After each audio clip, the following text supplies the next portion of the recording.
الینا مفیدی، دختری 11 ساله ساکن شهر گرگان که روز جمعه 5/11/403 توسط یک آقایی دزدیده میشه. الینا تو کوچهشون داشته بازی میکرده که ساعت 4 بعد از ظهر یه آقایی با قد نسبتا بلند با یک کاپشن مشکی الینا رو میدوسته. بچم از جمعه گم شده. هر کسی بچم هر جایی دید به من خبر بده. ما پدر مادرشیم، به خدا دیگه داریم میمیریم از دوری بچم 11 سالشه. فقط خانواده الینا اولین کاری که میکنن به نیروی انتظامی اطلاع میدن. ماموران عزیز نیروی انتظامی رد این آقا رو تا ترمینال شهر گرگان زدن.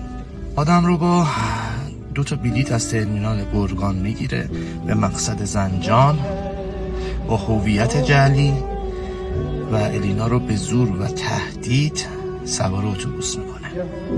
نمیدونیم که چه اتفاقی افتاده که وسط راه در شهر ساری پیاده میشن و اون چیزی که به ما گفتن الینا اصلا حال روحی خوبی نداشته. آخرین لباسی که تن الینا دیده شده درس سفید و شلوار زغالی بوده. کمکی که شما مردم عزیز ایران میتونید به ما بکنید انتشار این کلیپ هست، دستوری کردن این کلیپ هست تا این کلیپ دیده بشه، بلکه بتونیم الینا رو توسط مردم شناسایی کنیم.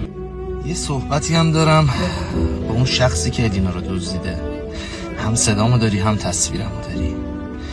به زودی توسط نیروی انتظامی دستگیر میشی.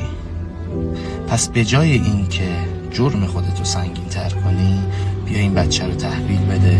من به تو قول میدم کمکت کنم. از خانواده مفیدی قول گرفتم که شکایت نکنن ازت و رضایت بدن.